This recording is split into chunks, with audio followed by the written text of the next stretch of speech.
Ha llegado el momento de escuchar la palabra de Dios. Un potente mensaje extraído de las Sagradas Escrituras. En la voz del pastor Carlos Hoyos. Pastor, ¿Hay alguna pregunta? ¿Alguna? Pastor, tengo una pregunta como muy, no sé. Taquillera. No es taquillera, sino como, bueno. Polémica. Dios le bendiga, pastor. Es que tengo una pregunta. Si Dios le promete a un hermano que será pastor, pero el Señor Jesús regresa antes de que tenga la oportunidad de serlo, ¿Dios esperaría a que el hermano cumpla su promesa antes de su venida? ¿O podría haber otra explicación o forma en que la promesa se cumpla? Mire que es pues, no sé, muy interesante. Sí. Porque a veces nosotros tenemos unos conceptos muy equivocados con respecto a la obra de Dios. Lo primero, Dios no le promete a nadie que va a ser pastor. ¿Cierto? Eso es bueno que lo tengan en cuenta. Dios llama el día que Él quiere, cuando Él quiere y con un propósito. Sí. Entonces, lo primero que Dios hace en el hombre es salvarlo. Después, le hace un llamamiento específico como es al santo ministerio. Eso no es igual a que Dios le haya prometido que va a ser pastor y enseguida la muerte se interpone en ese propósito. No. Bíblicamente encontramos, Dios cumplirá su propósito en mí. El pensar de que Dios promete a alguien ser pastor y es truncado ese proyecto por la muerte, es decir, que a Dios le toman las cosas por sorpresa. Y Dios siempre va antes de. Pedro escribe en su carta y habla acerca de la presciencia de Dios, el conocimiento anticipado de Dios. No hay nada que suceda en el ser humano que sea desconocido por Dios. Sí. Entonces, si una persona ha de morir el 1 de mayo y Dios tenía un propósito para que fuera pastor a partir del 5, pues pensar así es decir que el Dios que tenemos no sabe nada. Exacto. No. Y Él sabe y conoce todas las cosas. Claro, debe de quedar. Dios cumplirá su propósito en mí. 1. 2. Dios no le promete a nadie ser pastor. 3. No existe para Dios ningún campo del ser humano que le sea desconocido. El Salmo dice, tú me has examinado y conocido. Dice, no está la palabra en mi lengua y aquí tú lo sabes. Tú lo sabes todo. Tú conoces mi sentarme y mi levantarme. Y va más allá. Dice que aunque fue formado en lo más profundo, dice, mi embrión vieron tus ojos y en tu libro estaban escritas todas aquellas cosas que serían después de estas. Amén, amén. Sigamos, Pastor Díaz. Amén, sí señor. Nos preguntan, hermano Carlos, ¿usted, pastor, me puede explicar qué es el neopentecostalismo? El neopentecostalismo está relacionado con la nueva forma de, entre comillas, hacer culto a Dios y la supervivencia de esos movimientos que siempre están direccionados bajo el concepto de la teología de la prosperidad, donde aparecen personas que dicen, Dios te manda a decir. ¿Sí? Sí. No sé si ustedes han encontrado en las redes sociales recheros que dicen, Dios te dice hoy. Sí. Una falta de respeto. Sí. Una falta de respeto. ¿Cómo así, pastor? Sí, tú encuentras en las redes sociales párrafos o textos que dicen, Dios te manda a decir que te va a ir bien hoy. Ah, sí, eso es Eso es una falta de respeto. Sí, sí. Lo que Dios tiene para decirnos ya está escrito. Ya se dijo. Una cosa es que yo diga, Dios dice en su palabra, mira que te mando, que te esfuerces. Yo estoy diciendo lo que Dios dice en su palabra. Ajá. Otra cosa es que a mí se me ocurra acercármele al oído a Diego y dice, Dios te dice que el día de hoy te vas a ganar el baloto. Son tonterías. Sí. Eso no tiene sentido. Esa es la herejía más grande del último tiempo. La teología de la prosperidad es la herejía más grande que hay, donde llevan al cristiano a pensar que puede hacer trueques con Dios. Así no funciona esto. Los cristianos, de verdad, cristianos, todo nuestro procedimiento va direccionado no por la suposición y el concepto humano, sino por la palabra y la inspiración que solo da el Espíritu Santo. Entonces, cada vez que usted escuche que Dios le manda a decir, que yo te declaro, que Dios me mostró, que tuve una visión, que Dios te dice, eso es neopentecostalismo. Algo Eso no- nuevo, porque el algo neo nuevo. viene la palabra nuevo, ¿verdad? Pastor, Por pero eso es neopentecostal. Es la nueva forma de pretender hacer ver cosas que supuestamente Dios dice, pero que los verdaderos lectores de la Biblia saben que Dios no lo ha dicho. Es una estrategia que utilizan los manipuladores Manipulación. de masas para explotar la ignorancia de los ingenuos. Esta semana precisamente estábamos con Carlos Fernando en un lugar y nos encontramos con una personita que tiene vocación misionera, bueno, pero asiste a un movimiento donde manejan el neopentecostalismo. Y al comenzar a explicarle la diferencia que había entre ese movimiento y lo que nosotros creemos y predicamos, ella dice, sí, le hace a uno falta como profundizar e investigar más. Uno va creyendo lo que la gente dice y resulta de que parece que no es así. Amén. Pastor, en base a lo que el pastor está explicando, yo quisiera hacerle una pregunta. Hablo de nuestra iglesia. O sea que hoy en día Dios no le puede mostrar a un hermano, a una hermana, si tiene algún proyecto, cualquier proyecto que tenga de trabajo, compra de algo, Dios no le puede mostrar por medio de un sueño o por medio de alguien cómo debe de actuar o cuál es su voluntad. Decir que Dios no puede sería limitar a Dios. Él es soberano y Él hace lo que quiere. Con eso, ¿qué quiero decir? Que sí puede darse.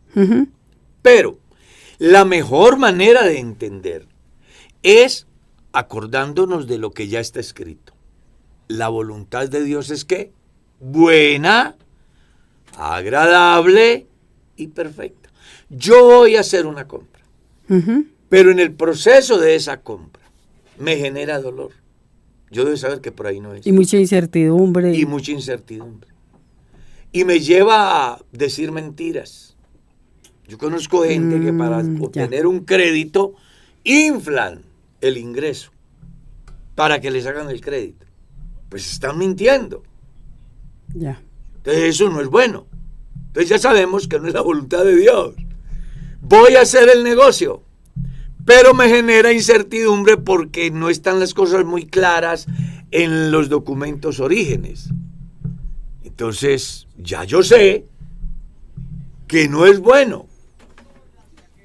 O sea, todo lo que yo haga en la vida, en el campo sentimental, en el campo laboral, en el campo del negocio, que me genere dolor, que me genere incertidumbre, que no me haga sentir que tengo paz en la vida, son cosas que aunque sean aparentes y de momento me parezca que es una bendición, no pero son todo lo una hacemos, bendición. confiando en Dios, clamando a Dios, pero nunca esperando que Dios nos muestre por medio de un sueño ni nada de esto, ¿verdad? Es que, a ver, nosotros somos hijos de Dios. Los hijos de Dios tenemos la guianza del Espíritu Santo. Amén, amén. Él nos aprueba a través de la paz interior las cosas cuando están bien, cuando no están bien. Y yo debo dejarme direccionar por el Espíritu Santo en todo aquello que me genera paz, que me genera bienestar, que me genera seguridad. Toda decisión que yo tome en cualquier campo de la vida, siendo cristiano, y que me genere dolor, inseguridad, desconfianza, yo ya debo saber que no es la voluntad de Dios. La voluntad de Dios es que buena, agradable y perfecta. Yo quiero irme para Estados Unidos. Hipoteco mi casa. me voy diciendo que estoy siendo perseguido aquí para que me den refugio en Estados Unidos. Pues yo automáticamente sé que estoy haciendo algo mal hecho, porque no me está persiguiendo nadie, porque estoy poniendo en riesgo ¿qué? El patrimonio de la bendición que Dios me dio. Entonces, por ilusiones que tenga, y me dan la visa, y arranco para allá, pero voy con la intención de ser ilegal allá. Por más que diga, ay, vamos a ver qué vale la voluntad de Dios. No, sí, así no funciona exacto. la voluntad de Dios. Ujú. La voluntad de Dios es buena, es agradable y es perfecta. Eso no se le olvide a los cristianos. Toda decisión que vaya a tomar, que no tenga esos 3 elementos, no es la voluntad de Dios. Sigamos. Sin palabras. Amén, amén. Mano Carlos, nos llega una inquietud de un oyente, dice así, se la resumo rápidamente. Pastor, un pastor mío me dice que si un cristiano no diezma, de nada le sirve haberse arrepentido, haberse convertido, haber recibido el Espíritu Santo, porque todo es un paquete. Entonces, si el cristiano no diezma, de nada le sirve haber pasado por todo lo anterior. Entonces yo pregunto, ¿qué tanto de esto es cierto? ¿Es verdad que si no diezmamos el cristiano se puede perder? Hay varias cosas ahí que hay que analizar. La primera, ninguna persona a quien Dios le dé el Espíritu Santo hace cosas en contra de lo que la Biblia dice. Exacto, sí, señor. Ese es el punto de partida. Ujú. Me llama la atención que un pastor diga todo eso para echar por tierra todo por una decisión de alguien. Lo que hay que aclararle al pastor y al creyente es que ni Espíritu Santo, ni dones, ni bendiciones, ni nada se darán en la vida del cristiano si antes no obedece el Evangelio. ¿Está claro? Amén. Porque con Dios no es por partes, con Dios es todo o nada. Espero que quede claro. Es excelente. Yo pienso también lo mismo. El que diezma no diezma para ser salvo. Diezma porque Está ya es salvo. equivocado el pastor que esté pensando que se diezma para ser salvo. Exacto. Los cristianos dan porque son salvos. Exacto, sí, señor. Entonces surge alguien por allá. No, yo conozco inconversos que diezman y dan ofrenda. Bueno, esas cosas que ellos hacen es porque entienden Amén. en parte que el hacer aquellas cosas les trae resultados positivos. Ujú. Yo tuve la experiencia, y Mercedita recordará, que en un lugar donde éramos pastores, los primeros que llegaban a diezmar eran una familia inconversa, antes que cualquier creyente. A las 8 de la mañana el día sábado, estaban en la iglesia llevando sus diezmos. Pues un día me senté con ellos. Les dije, venga, yo quiero felicitarlos por ese buen sentir. Sé que Dios los está bendiciendo en el campo de su finca, de sus ingresos, con su salud, todo eso, porque Dios lo dice así. Pero yo quiero que ustedes se hagan acreedores a la bendición más grande, Exacto. que es la salvación de sus almas. Ustedes deben de convertirse en a Dios, rendir sus vidas al Señor, para que esto que hacen no se vaya simplemente en beneficios materiales. Los seres humanos debemos de buscar unos beneficios que van más allá de la muerte, que son los beneficios eternos. Y para eso hay que obedecer el Evangelio. Exacto. ¿Cómo le parece que toda esa familia creyó al Evangelio y se bautizó? Y creo que ya se han ido algunos de ellos, pero con la bendición, no solo de que diezmaron, sino de que son salvos. Excelente. Amén. Pastor, tengo una inquietud. Me hace el favor y me explica el versículo donde la Biblia dice que Él puso límites a nuestros días, los cuales el hombre no traspasará. Job capítulo 14. Ujú. Si usted comienza a leer el capítulo 14, encuentra que el hombre nacido de mujeres, Corto de días, y hastiado y sin sabores. Si el árbol se corta del lugar donde cayere, ahí quedará. Pero resulta que al recibir la lluvia, la raíz, Él lo sabe. entonces Sucederá que volverán a salir retoños y volverá a ser un árbol, mas el hombre muere y no volverá a levantarse hasta que haya cielos. Es muy bonito ese capítulo 14. Yo a veces me sé por ahí pedacitos de la Biblia. En ese mismo párrafo usted va a encontrar que dice la Biblia que Dios le puso límites a los días del hombre. Los meses del hombre están contados, los cuales el hombre no traspasará. Hay dos maneras de ver el pasaje. Uno, cuando yo hago la voluntad de Dios. Dos, cuando yo no hago la voluntad de Dios. Entonces, cuando yo hago la voluntad de Dios, yo no me muero cuando la ciencia médica diga. Yo no me muero cuando el que quiere quitarme la vida diga. Yo me muero el día que Dios tiene decidido. Así es. Por eso me han escuchado decir alguna vez en la iglesia, si los cristianos entendiéramos el evangelio realmente como debe de ser, no buscaríamos el médico para que nos cure la enfermedad. Buscaríamos el médico para que nos ayude a soportar el dolor. No evitar la muerte. La muerte es una ley. Como somos hijos de Dios, pues Él sabe dónde, cómo y de qué. Hay una oración del salmista que a mí me impacta. Enséñame, Señor, de tal manera a contar nuestros días. En la oración dice el salmista. De tal manera que traigamos al corazón sabiduría. Entonces Dios le dice, ¿con que querés saber cuánto es lo que vas a vivir? Bueno, vas a vivir 70 años y en los más robustos 80 con mucha molestia y trabajo. El salmista quería saber cuándo. No sabemos cuántos años tendría el salmista. Lo que sí sabemos es que él quería saber. Que Dios le diera la sabiduría para entender hasta cuánto es el tope de edad. Dios le dice cuánto. ¿Está claro? Entonces, cuando yo soy un hijo de Dios, yo llego al día que Dios quiere, independientemente de la muerte que tenga. Si es en un accidente de tránsito, si es una muerte violenta, si es por una enfermedad, por un accidente, lo que sea. Aquí es bueno aclarar eso.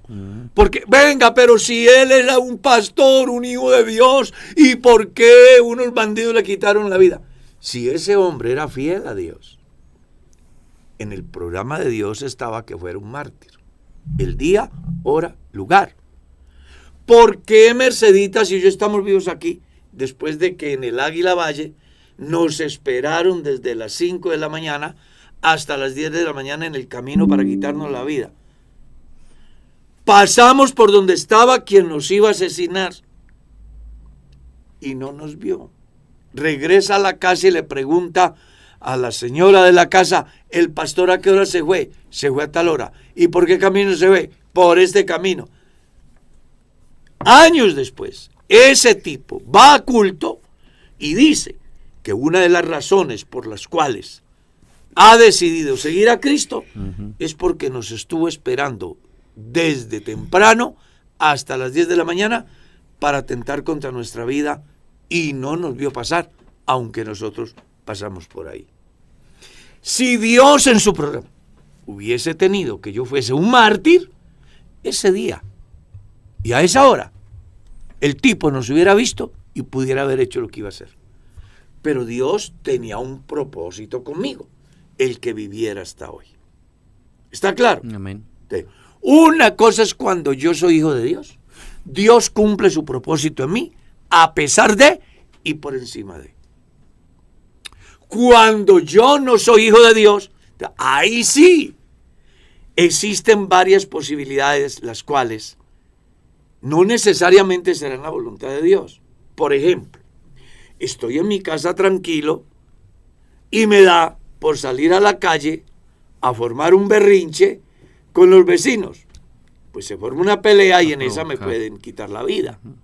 Me voy para un prostíbulo a buscar lo que no se me ha perdido, allá me encuentro con la muerte. Veo algo que es ajeno y quiero ir pues me meto allá y los dueños me agarran a bala y ahí quedo. No era voluntad de Dios. Yo busqué la muerte. Exacto, la provocó. La provoqué, la anticipé. La Biblia dice que los impíos acortan la vida a la mitad de su tiempo. ¿Todo por qué? Porque ellos se precipitan a hacer lo que no conviene, lo que no beneficia, lo que no trae buenos resultados. Y ya sabemos que la paga del pecado es La muerte. la muerte. Entonces Dios le puso límites a nuestros días. Yo no me... Vea, yo voy a ir hoy al médico. Dice el diagnóstico que no es bueno para mí. Pues yo no me voy a morir porque el diagnóstico diga que no es bueno. Yo me voy a morir el día que Dios lo decida. Y a lo mejor no voy a morir de lo que el diagnóstico dice. Entonces, los cristianos lo que tenemos que aprender es a vivir conscientes de lo que la Biblia dice. Para mí el vivir es Cristo. El morirme es ganancia. Porque sea que vivamos, o sea que muramos, somos del Señor. Los cristianos deben de andar con la frente en alto, sin prejuicio al futuro, porque estamos en las manos de Dios. Y por mal que me vaya a mí, en las manos de Dios, me irá muy bien. Cualquiera de las decisiones que Dios tome con respecto a la vida nuestra, siempre será la mejor decisión para mi bienestar. Amén, pastor, gloria a Dios. Mire esta pregunta que llega, hermano Carlos, la voy a poner en audio, es cortica, dice así. Buenas noches, pastor. Yo le he hecho ya 2 preguntas y voy con la tercera. No sé si ya las han respondido o no las han respondido. Pastor, póngale cuidado. Cuando Jesús anduvo en la tierra, que se hizo hombre, como dice la Biblia, ¿Jesús oró? Es la pregunta. Y si Jesús oraba, entonces ¿a quién le oraba si él mismo era Dios? Muchas gracias por la respuesta. Van 3 preguntas ya. Qué interesante, ¿no? Que si Jesús oró, sí. San Juan capítulo 17. Ahí está la oración de Jesús. Y la hace por sus discípulos. Y si era Dios, ¿por qué oró y a quién le oró? Bueno, aquí lo que la persona debe tener en cuenta es el contexto en que se está dando el evento. Entonces, esto ya lo hemos dicho aquí varias veces. Señor. Jesús en la tumba de Lázaro, escuche bien, llorando, está en el contexto humano. Exacto. Es el amigo de Lázaro. Como hombre siente dolor porque se ha ido su amigo Lázaro. Pero cuando llama a Lázaro de la tumba, ya no es el hombre, es Dios. Amén. El único que tiene poder para resucitar a los muertos es Dios. Dios. Entonces, dependiendo del contexto, Exacto.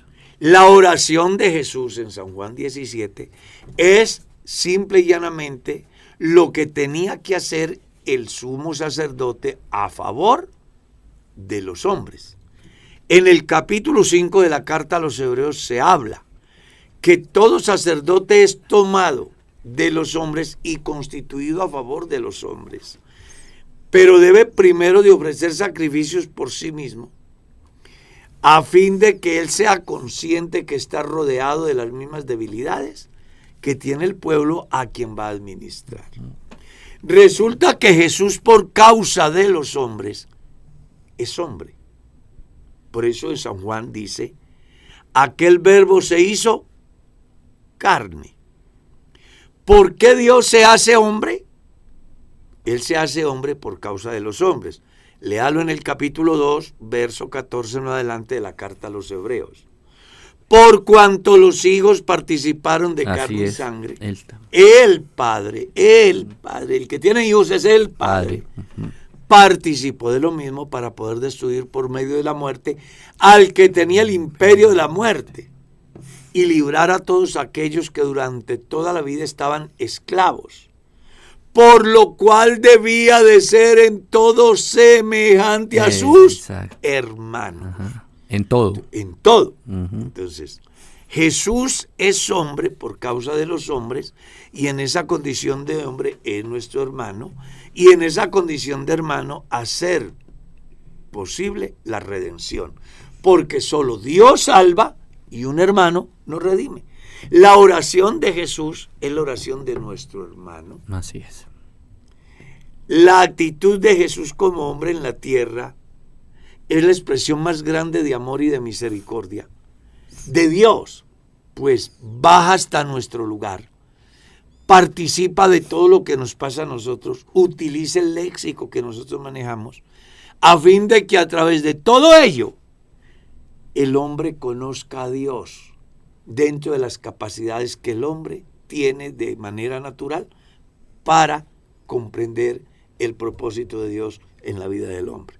Yo siempre he dicho que si hay algo que me apasiona de Dios, es como Él, siendo Dios sobre todo y no necesitando nada de nadie, asume mi condición, se baja hasta mi nivel y habla el idioma que yo hablo, para que en el lenguaje que yo entiendo alcance a entender y a comprender el propósito de Dios. Eso para mí es apasionante. Amén.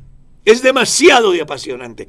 Tal vez la gente no le ha encontrado el verdadero sentido a la Biblia, pero la Biblia es apasionante. Amén. Porque es el pensamiento de Dios hecho al alcance de los mortales, a fin de que los mortales, a través de lo que conocen, Dios, en el lenguaje que el hombre maneja, descubra la grandeza, la bondad, la inmensidad. Porque se le dijo a Nicodemo, ¿no? Si le hablara a los celestiales. Imagínate, Nicodemo, si no entiendes hablándote lo material, lo terrenal, ¿qué tal que te hablara el lenguaje que se habla en el cielo? Sí. Entonces aquí es muy importante que tengamos en cuenta eso. La razón por la cual Jesús ora es porque en la condición de hombre es mi hermano. Amén. Y tenía un fin, ser mi redentor. Amén. Porque en la redención solo había 3 maneras de obtener la redención. Una, que yo pudiera pagar mi rescate. 2, que mi hermano pudiera pagar mi rescate. 3, que llegara el año del jubileo. Pero resulta que la redención del hombre es de gran precio. Le hablo en el Salmo 49. Y no se logrará jamás. Eso es igual a que yo no tenía con qué pagar mi rescate. 2, mi hermano no lo podía pagar porque estaba en la misma condición mía. Y 3, Satanás nos tenía encerrados en la cárcel y nos embolató la llave. ¿Ves? Entonces, ¿qué es lo que hace Dios? Se hace lo que aparece escrito en el Evangelio. Cuando hay un tesoro en la casa y un hombre fuerte lo cuida, el tesoro está asegurado.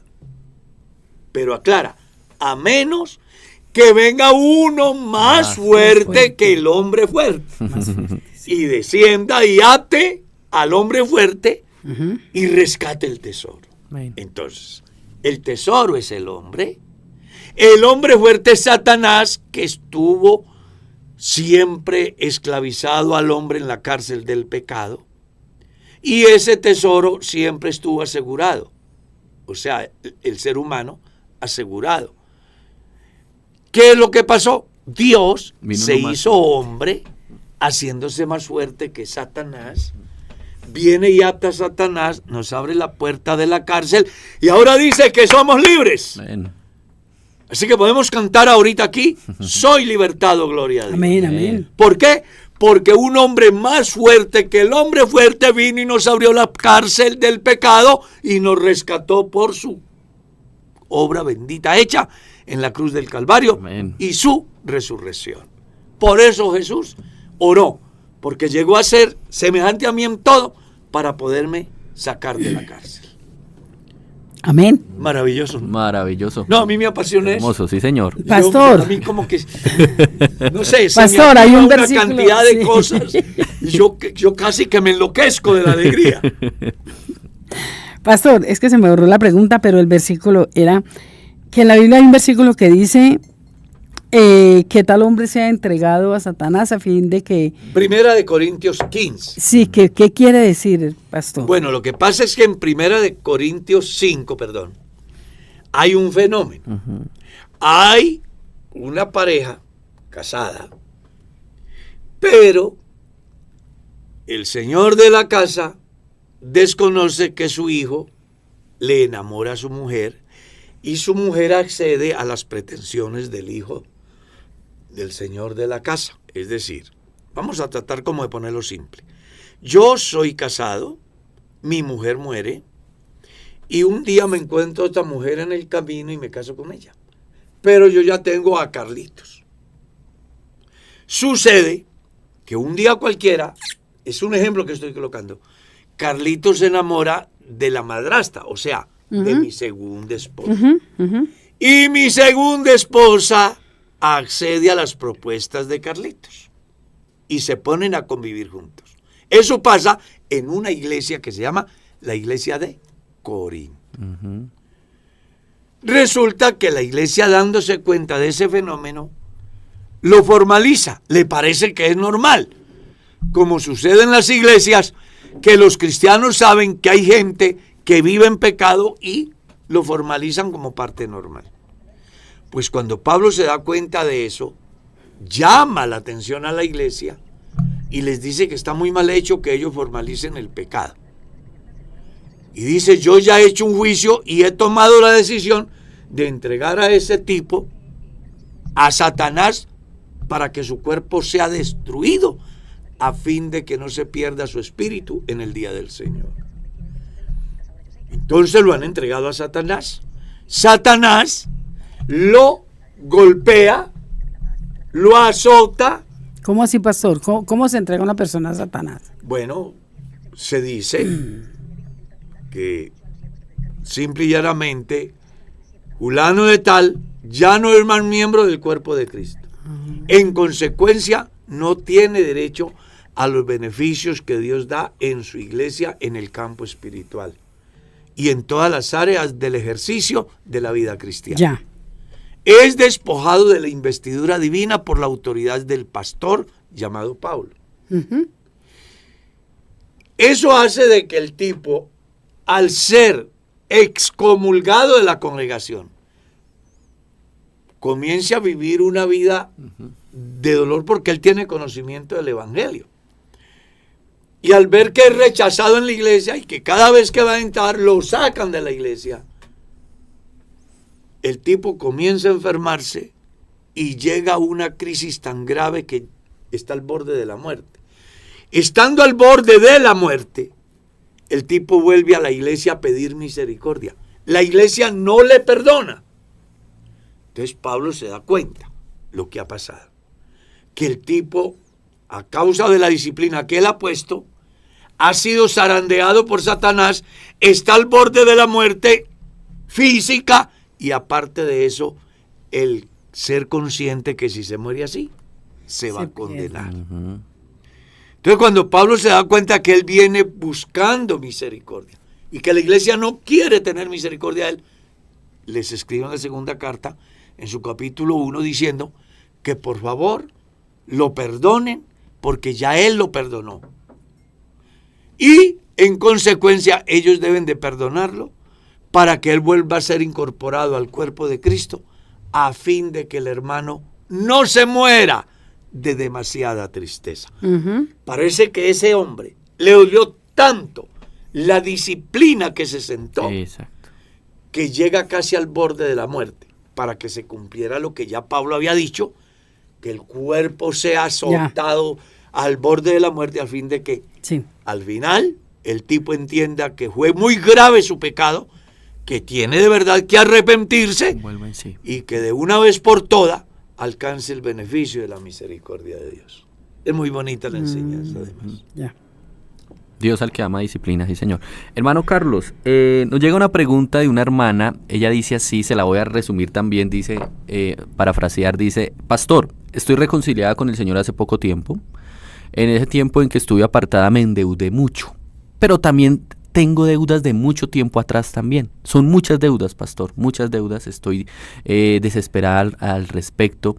No sé qué hacer, no siento paz. Yo sé que, dice ella, yo sé que usted me va a decir que hay que pagar. Y cada vez que yo escucho el versículo que el impío presta y no paga, pues todo eso a mí me afecta, en el sentido de que si yo tuviera para pagar, lo haría poco a poco, pero no tengo. Pero estoy desesperada, pastor, porque estoy pensando en mi salvación. Y estoy perdiendo la paz, no me siento tranquila. Es un audio largo donde ella repite todo su desespero, su tristeza al respecto por tantas deudas que tiene. Entonces ella quiere escuchar algo de parte suya al respecto. ¿Qué puede hacer? ¿Qué debe hacer? ¿Cómo debe actuar? ¿Qué debe de hacer ella? Lo primero que son las consecuencias de vivir sin Dios. Entonces, lo primero ya tienes que reconciliarse con Dios. Lo segundo, ir a buscar a los acreedores. Nunca fue delito deber. Nunca. Aquí el problema es que yo, siendo consciente que debo, no hago nada por pagar. ¿Está claro? Entonces aquí lo que tiene que hacer es buscar sus acreedores, uno por uno. Decirle, venga, yo sé que les debo la plata. Les hago saber que no he podido tener paz. Yo quiero pagarles y les voy a pagar. Denme la oportunidad y el tiempo necesario para pagar. Entonces vamos a suponer que la señora es una mujer, ¿no? Sí, una señora. Esta semana su hijo le regaló 20,000 pesos. Vamos a suponer que vive de lo que los hijos le den. Pues que tenga la capacidad y el dominio propio para decir, venga, son 20,000 pesos. Aunque es poquito, yo voy a separar aquí 10,000 y voy a ir donde el acreedor tal. Entonces, fulano, yo vengo a abonarle 10,000 pesitos.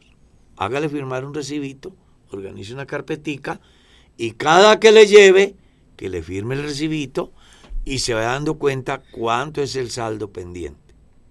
Mostrar esa buena voluntad. Claro. Es que el problema no es deber. Y cualquiera puede tener un percance. Exacto. Cualquiera. Hay grandes empresas. Yo conozco una empresa de una persona que tuvo más de 2,000 empleados. Pero a las personas a quien él y a las instituciones a quien él les prestaba el servicio, no le pagaron. Entonces se quebró. A tal estado que para liquidar su propio personal, les tocó decirles, venga, denme la esperita, porque la verdad, las empresas a quienes les prestamos el servicio no nos pagó. Y yo no tengo, pues, un recurso disponible.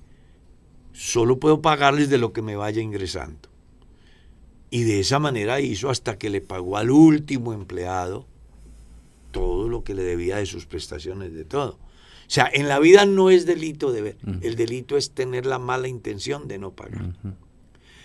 Ahora, vamos a suponer que ella está reconciliada con Dios. Si ella está reconciliada con Dios y tiene conciencia de que tiene que pagar y le sorprende la muerte sin haber podido pagar, ella no se va a perder por eso. Aclaro, si tiene conciencia de que tiene que pagar. Y si está pagando, como dice pastor. Exactamente. Si está, así sea poquito, pero ir pagando. Ir pagando. Entonces yo le diría a la hermana, dice que es una hermana. Sí, señor. Que descanse en Dios. Que busque los mecanismos de acuerdos de pago. Que asuma responsabilidad. Y que se abandone en las manos de Dios. Y estoy seguro que las deudas se pagarán y la salvación estará garantizada. Amén. Amén. Hermano, ¿cuál es la Biblia más antigua y confiable? Quisiera saber si es la Reina Valera o es la Biblia K2. ¿Cómo se lee? Sí, la K2. Ambas son muy diferentes. Tengo dudas, pastor. Para hablar de la Biblia más antigua es muy importante decirle a las personas que no existe copia original. Lo que nosotros tenemos son copias de copias. Es muy interesante eso. Ahora, las diferencias que podamos encontrar entre una versión y otra se dan simple y llanamente por el desarrollo o la evolución del lenguaje, porque el lenguaje cambia según la necesidad del hablante. Entonces lo que han hecho las casas editoras es ajustar el lenguaje de la Biblia al lenguaje que la persona habla en el momento. Me explico. En el año 1500 no se decía quedó encinta, se decía está preñada. No se decía dio a luz, se decía parió. Entonces, como el lenguaje ha ido cambiando a causa de que el ser humano va adoptando nuevas formas de llamar las cosas. Entonces lo que hacen las editoras es ir actualizando la palabra acorde al lenguaje que habla la persona en el momento. Le voy a colocar un ejemplo. Al principio, la palabra era cassette. Sí. Esa era la palabra y esa era la que aparecía. Pero resultaba que todo el mundo decía, présteme el casete, le vendo el casete, regáleme el casete. Entonces, ¿qué hizo la academia? Metió la palabra casete. ¿Por qué? Porque la necesidad del hablante llevó a que tuviese que incluirse esa palabra. Entonces, no es que las Biblias sean diferentes, no. Excepto la traducción al Nuevo Mundo, que esa sí es una traducción que está de antemano pensada para dañar la conciencia de la gente y cambiar el verdadero sentido de la palabra, ajustándolo al concepto teológico de un sistema que para nada es cristiano. ¿Está claro? Pero es simple y llanamente eso. Entonces, no se puede esperar que una versión del año 1909, como es la antigua versión, hable en ella lo mismo que se habla en la 1960. Porque de 1909 a 1960 han pasado muchos años. Y el idioma ha evolucionado en razón a la evolución del hablante. Y lo que ha hecho el editor es ajustar las palabras sin sacarlas del sentido, porque la gente entiende que estar preñada es estar embarazada, es estar encinta, pero para que no suene esa palabra como tan, ¿cómo se dice? ¿Brusca será? ¿Castiza? También. Pues se busca una palabra que no se sienta como tan escandalosa. Imagine yo hablando aquí en un auditorio donde hay 3,000, 10,000 y María estaba preñada. Pues la gente piensa, parece que es... O parió. O parió. Claro, es por eso. Pero las versiones son exactamente la misma. Es muy recomendable que tengan todas las versiones habidas y por haber para que cuando se les genere una inquietud, consulten con varias y al final encuentren el verdadero sentido, porque puede darse que uno lee una palabra en una versión y no alcance a entenderla. Una gran enciclopedia de Biblia. O puede cambiar el sentido completo. Claro que sí, claro que sí. Un artículo mal agregado ahí. Mano Carlos, nos preguntan acá y dice, Pastor, Dios lo bendiga. Un saludo muy especial a la hermana Mercedes, dice, y a toda la mesa de trabajo. Hay personas que creen, sí, eso es impresionante. Hay personas que creen que en las bodas del Cordero va a haber comida, porque cuando a uno lo invitan a una boda va a haber comida, y a participar en las bodas siempre hay comida. Y yo pienso que si en las bodas del Cordero, Pastor, va a haber comida o se va a comer algo, ¿su merced qué opina? Los espíritus no comen, excepto cuando aparecen las teofanías de Dios en el Antiguo Testamento. Pero realmente los espíritus en este campo, según dijo Jesús, son perfectos. De ahí que la existencia de ellos y la supervivencia de ellos no es igual a la de los mortales. Se debe entender que por causa de la resurrección de entre los muertos, teniendo un cuerpo glorificado, pues no se puede esperar una comilona allá, a la manera que sucede acá. Puede haber una forma diferente de alimentar no el cuerpo, porque para ese tiempo el cuerpo no será materia, sino será un cuerpo espiritual. Habrá el mecanismo a través del cual Dios hará posible que siempre ese espíritu, esa alma ya hecha perfecta, reciba los beneficios como para consolidarse y permanecer en el tiempo. sin gustar los alimentos que normalmente la gente utiliza. Amén. Siga. Una pregunta muy interesante, pastor. Dice, hermano Carlos, el número es 666, el de la marca, pero ahí mire que encontraron un nuevo manuscrito que dice que el número no es 666, sino 616. Usted debe de creer, Como dice la Biblia. no como quiera. Pero la Biblia no dice que es el 600. Mañana entonces 16. aparece otro escrito que dice que Jesucristo no vino. ¿Y entonces qué? Si vino o no vino. No, usted tiene que definir qué cree. ¿Cómo dice la Biblia? 666. Exactamente. Si aquí viene un ángel del cielo y me dice que el evangelio que yo creo y predico es falso, pues yo tengo que tomar la decisión. ¿Creo lo que dice la escritura o creo lo que dice el ángel? Ujú. ¿Está claro? Amén, amén. Y yo soy libre de creer lo que quiera. La decisión es tuya. Amén. ¿Cree como dice el supuesto manuscrito o crees como dice la escritura? Yo lo que leo es, el que cree en mí, Como dice la escritura. eso es todo. Bueno, señor. La Oh, no se enoje. No, aquí no No se enoje, lo que pastor, pasa es no que se lo enoje. hacen emocionar a uno. Ay, sí, pero es que a veces se enoja como muy serio. No le doy arepa hoy. No le doy carne. No le doy No. chocolate. Eso ya está garantizado. Uy, sí, lo que él es. Dice acá, hermano Carlitos, pastor, Dios lo bendiga. Tengo una inquietud. La Biblia dice honrar a padre y madre. Pero mi pregunta es, ¿qué debo hacer yo?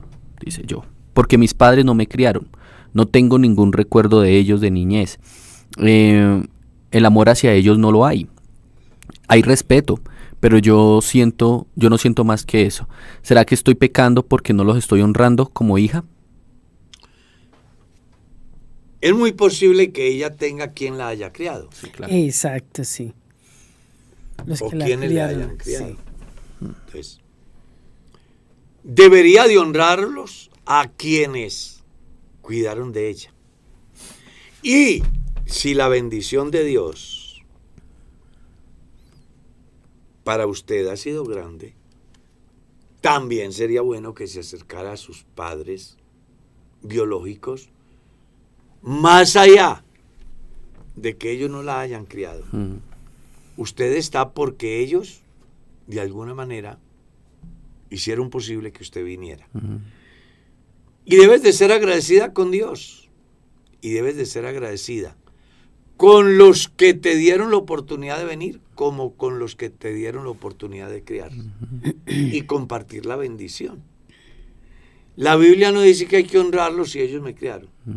La Biblia no dice que hay que honrarlos si ellos son santos. No.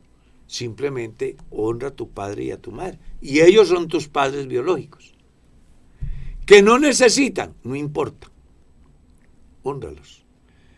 Pero de manera especial a quienes A quien la se levantaron. dedicaron a educarte, a sacarte adelante hasta el día de hoy.